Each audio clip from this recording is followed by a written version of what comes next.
উধারবন্দ পানগ্রামে KD Global Infrastructure rod ইন্ডাস্ট্রিতে ভয়াবহ বিস্ফোরণে শ্রমিকের মৃত্যুর ঘটনায় শোক প্রকাশ করেছেন মুখ্যমন্ত্রী ড হিমন্ত বিশ্ব শর্মা। তার নির্দেশে সোমবার উধারবন্দের বিধায়ক রাজদীপ গোয়ালা নিহতদের বাড়িতে গিয়ে পরিবারের সদস্যদের সমবেদনা জানান এবং মুখ্যমন্ত্রীর ত্রাণ তহবিল থেকে ৫ লক্ষ টাকার আর্থিক সহায়তা তুলে দেন। তিনি জানান, ঘটনার ম্যাজিস্ট্রেট পর্যায়ের তদন্ত ও ফরেন্সিক তদন্তের নির্দেশ দেওয়া হয়েছে। ইতিমধ্যেই কয়েকজনকে গ্রেপ্তার করা হয়েছে এবং দোষীদের বিরুদ্ধে কঠোর ব্যবস্থা দেওয়া হবে। নিহতদের পরিবার ন্যায্য ক্ষতিপূরণ পায় সেজন্য সরকার পাশে থাকবে বলেও আশ্বাস দেন তিনি।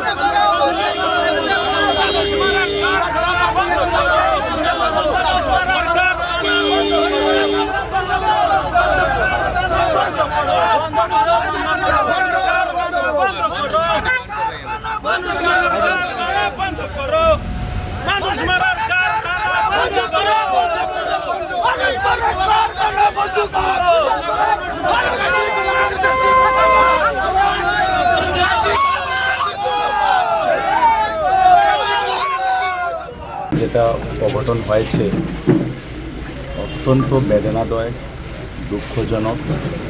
আমরা সবাই মর্মাহত, শোকাহত। আজকে আমাদের এই অঞ্চলে 3 জন স্থানীয় ব্যক্তিরা মারা গেছেন এই ঘটনাতে, এবং একজন যিনি অন্য রাজ্য থেকে, আমরা যেটা খবর পেলাম কি উনি ত্রিপুরার বাসিন্দা।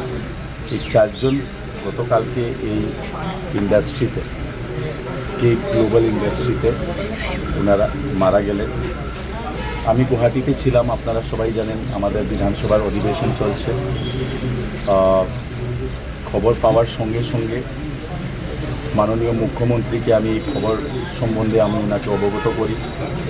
আমাদের এই উপত্যকার 2 জন মন্ত্রী, মাননীয় কৌশিক রায় মহাশয়, কৃষ্ণেন্দু পাল মহাশয়, 2 জনকে আমি জানিয়েছি। ডিসি, এসপি, এসএসপি এবং বিভিন্ন বিভাগের সঙ্গে আমি আলাপ করেছি। লেবার ডিপার্টমেন্টের মন্ত্রী রামেশ্বর তেলির সঙ্গেও আমি গতকালকে দেখা করেছি।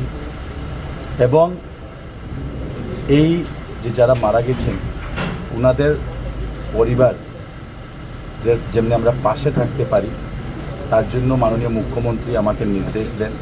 গতকালকেই মাননীয় মুখ্যমন্ত্রীর নির্দেশক্রমে কৌশিক রায় মহাশয় উনি এসেছিলেন ঘটনাস্থলে। উনি এখানে অন্যান্য কার্যসূচিতে ওখানে কাছাড়ে ছিলেন বলে উনি এসেছেন, এবং আজকে আমাকে মুখ্যমন্ত্রী বলেছিলেন এসে পরিবারকে ওনার পক্ষ থেকে যে ক্ষতিপূরণটা দেওয়া হয়েছে 5 লক্ষ করে, এই অনুদানটা দেওয়ার জন্য, এবং পরিবারের পাশে আমরা যেমনি এই কঠিন সময়ে থাকতে পারি। এই মুহূর্তে এই দুর্ঘটনার তদন্ত করার জন্য আপনারা জানেন একটা ম্যাজিস্ট্রেট এনকোয়ারি করার জন্য মন্ত্রী কৌশিক রায় মহাশয় গতকালকেও ডিসিকে বলেছেন, এবং গুয়াহাটি থেকে ফরেন্সিক ডিপার্টমেন্টের বিভিন্ন আধিকারিকরা আজকে এসে এই যে ব্লাস্ট হয়েছে এই ব্লাস্টের কারণটা কি এটা ওনারা এনকোয়ারি করবেন, এবং কোন কোন জায়গাতে ল্যাবস হয়েছে ম্যানেজমেন্টের পক্ষ থেকে এটাও এনকোয়ারি হবে, ইনভেস্টিগেশন হবে। সাথে মাননীয় মুখ্যমন্ত্রী আপনারা দেখেছেন গতকালকে উনি এক্স হ্যান্ডেলে টুইট করেছেন এবং ফেসবুকেও উনি সোশ্যাল মিডিয়াতেও উনি দিয়েছেন কি এই ইন্ডাস্ট্রির 3 জন যারা ওই সময় উপস্থিত ছিলেন ম্যানেজমেন্টের পক্ষ থেকে ওনাদেরকে এখান থেকে অ্যারেস্ট করা হয়েছে, এবং এই কোম্পানির একজন মালিক পক্ষ, একজন ডাইরেক্টর বা পার্টনারকে গুয়াহাটি থেকে পুলিশ অ্যারেস্ট করে নিয়ে আসছে এখানে।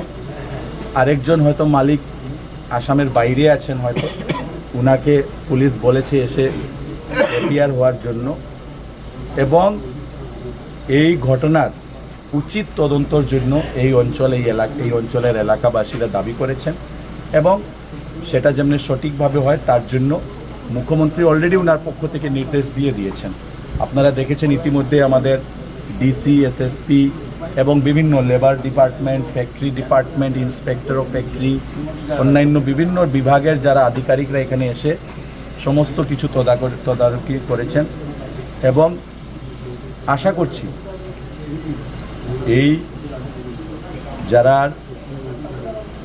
মানে যারা ল্যাবস করেছে বা যাদের খামখেয়ালির জন্য আজকে এই ঘটনা হয়েছে, সংগঠিত হয়েছে, আজকে 4 জন প্রাণহারা হয়েছেন, ওনাদের পরিবারের যে আজকের যে দুর্দশা আমি দেখেছি, আজকে যারা দুষ করেছে ওনারা যেমন উচিত শাস্তি পান, তার জন্য আমরা সবাই দাবি করব। এবং কোম্পানির পক্ষ থেকে যেহেতু এখন একটা কম্পেনসেশন মাননীয় মুখ্যমন্ত্রীর পক্ষ থেকে দেওয়া হয়েছে, আমি আমার পক্ষ থেকেও একটা সামান্য সাহায্য করেছি ওনাদের অন্তিম সংস্কারের কাজে যেমন ওনারা লাগাতে পারেন। এবং কোম্পানি থেকে কি অনুদান দেওয়া হবে, কি স্কিম আছে, ইন্স্যুরেন্স আছে কি না, সমস্ত কিছু দেখে উচিত কম্পেনসেশন যেমনি দেওয়া হয় পরিবারকে, যাতে ওনারা আগামী দিনে ওনাদের পরিবারকে চালাতে পারেন এবং কি সংস্থাপনের ব্যবস্থা করবেন, এই সমস্তগুলো কথা আমরা আগামী দিনে করব। এই মুহূর্তে আমরা এনকোয়ারি এবং ইনভেস্টিগেশনের উপরেই জোর দিচ্ছি। এখনই আমরা ডিসি অফিসে যাব এবং সব ডিপার্টমেন্টকে নিয়ে বসে কী হয়েছে কি না এগুলো কথা আমরা ডিটেল আলাপ আলোচনা করব।